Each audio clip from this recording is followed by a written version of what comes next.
I'm pretty sure that was like a 5-second delay there, so sorry about that. Hi, you guys are so awesome. Look at all these comments. Okay, hi, Hannah F here from Resurgence, Dragon Age Season 2.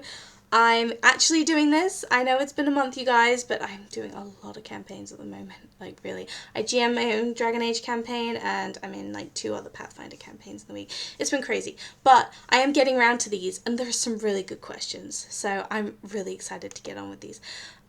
Before I begin, this will be a 2-parter, because I did a practice run of this, and I'm kind of a bit of a talker. So I don't want to be taking forever talking. So I'm actually going to split this into 2 parts because that's easier for me to actually talk without worrying about time constraints and such.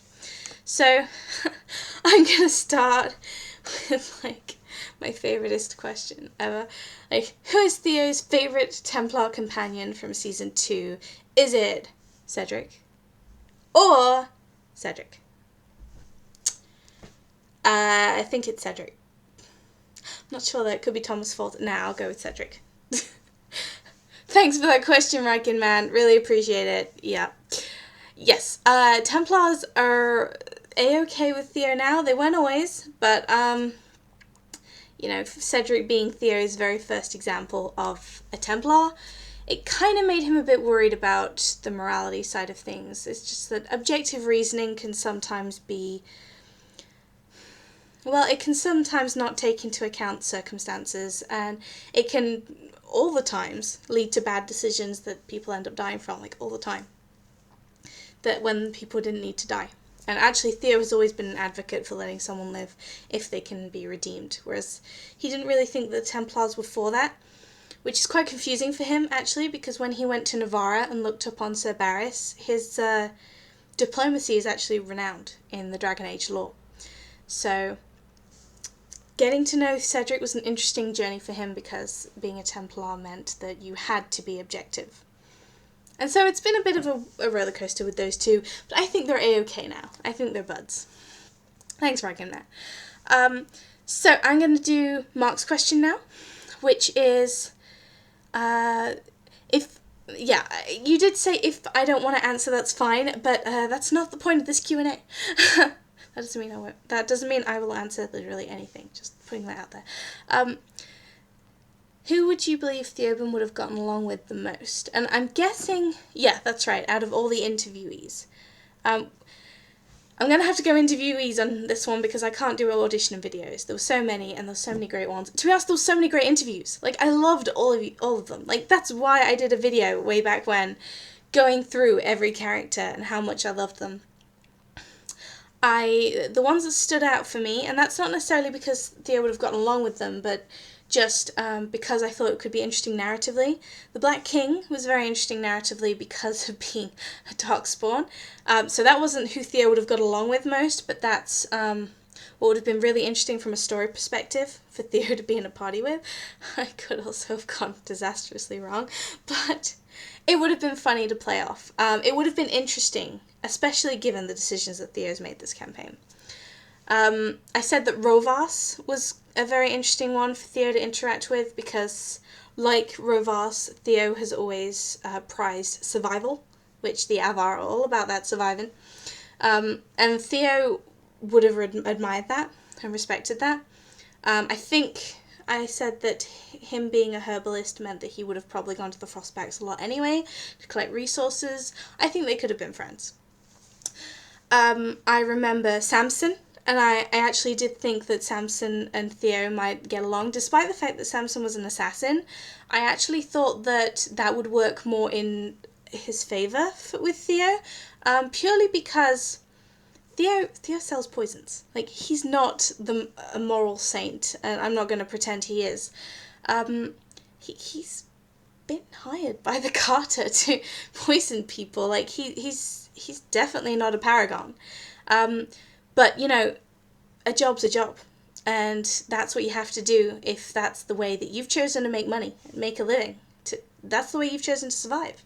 So he probably had the same detachment from being an assassin as Theo did to being a poison maker. So that could have been really interesting. Tessa I loved because she seemed like one of those people that judged a situation from how it looked on the surface and not tried to bring in the past or the future or any kind of moral code or ethics aside from her own. She went with her gut. From what I got from her interview, her instincts, and I think Theo would have admired that.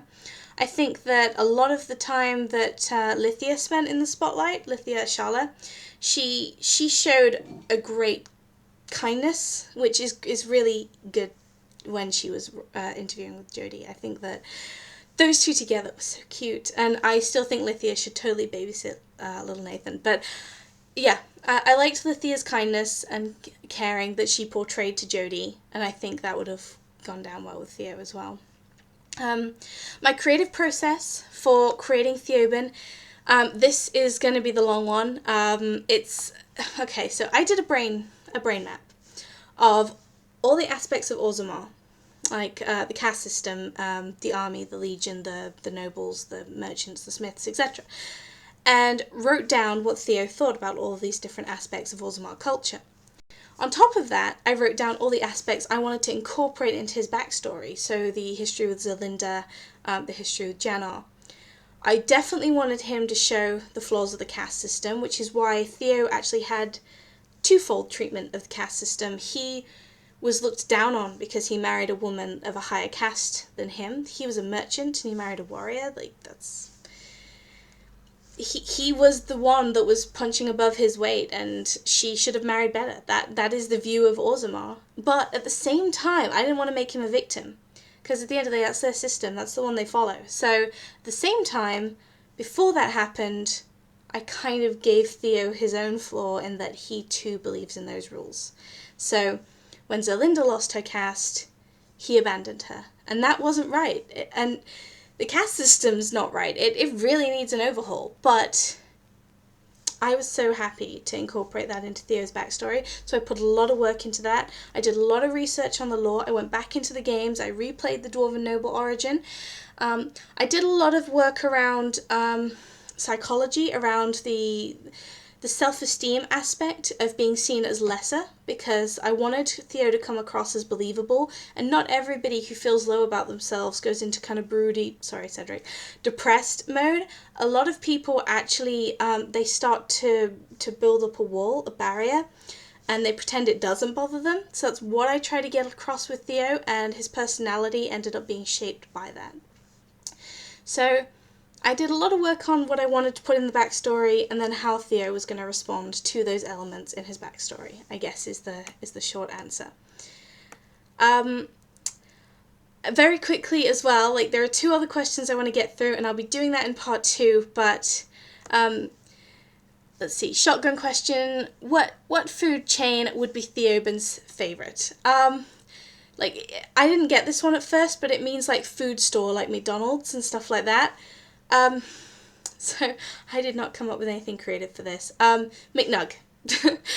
It's like McDonald's, but it's McNugs, because they do eat nugs. There's a lot of them in Orzammar. There's plenty to eat. They stick them in stews and everything. I am not creative in the slightest. I don't know what fast food outlets they would have in Orzammar, but Theo eats at McNug, because he has low willpower. So eating right and exercising, I feel like that needs a lot of discipline, which Theo just doesn't have. So that's what he would do, McNug. Thank you to Joey and Chris. I'm going to get to your questions in the next one, because they're big questions. They're the biggest, actually. It's how Theoben felt about being resurrected and what he would have done differently in season 1. Those are big questions, so I'm going to cover that in the second part. But I hope that my answers so far have been okay. I'm still trying this. It's kind of new for me, but hopefully you guys enjoyed. And thank you so much for watching the series. It's actually coming to an end really soon, and Pokemon's going to be starting. So I just want to say it's been a great ride, and I've loved it. And anything you guys want to know, just hit me up. Okay? Bye!